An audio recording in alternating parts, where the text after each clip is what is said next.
जाना है जोराखुरुई सांगबीसी को अक्सालिया। ज़्यादा बात नहीं करूँगा, लेकिन आपको एक फाइनल मैसेज देने आया हूँ। ये मेरा आखिरी दिन है पॉलिटिक्स में,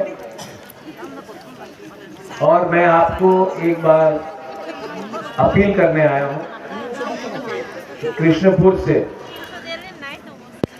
आप तीपरा मोथा का कैंडिडेट महेंद्र देवबर्मा को जिताइए। बुबागरा इसके बाद मंच में नहीं दिखाई पड़ेगा, पॉलिटिकल मंच में। बुबागरा इसके बाद राजनीति में ऐसा नहीं दिखाई पड़ेगा। आप इसके बाद बुबागरा को नहीं देखेंगे। ये मेरा लास्ट मैसेज है आप सबको।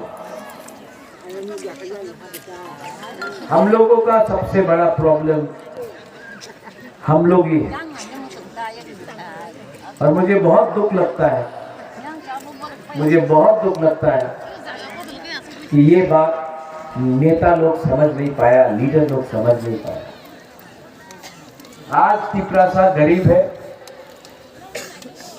नौकरी नहीं है, आपका घर से छत से पानी गिरता है, घर में करंट नहीं आता है, आप लोग भूखा है, आपके पेट में खाना नहीं है, हमारा बच्चा लोग शिक्षा ठीक से नहीं मिलता है, स्कूल टूटा है, यूथ लोग को नौकरी नहीं मिल रहा है, और तभी भी हमारा नेता लोग एक दूसरे को हराने के चक्कर में, हमारा नेता लोग को लगता है कि अगर ये उठ गया तो हम नहीं उठेगा।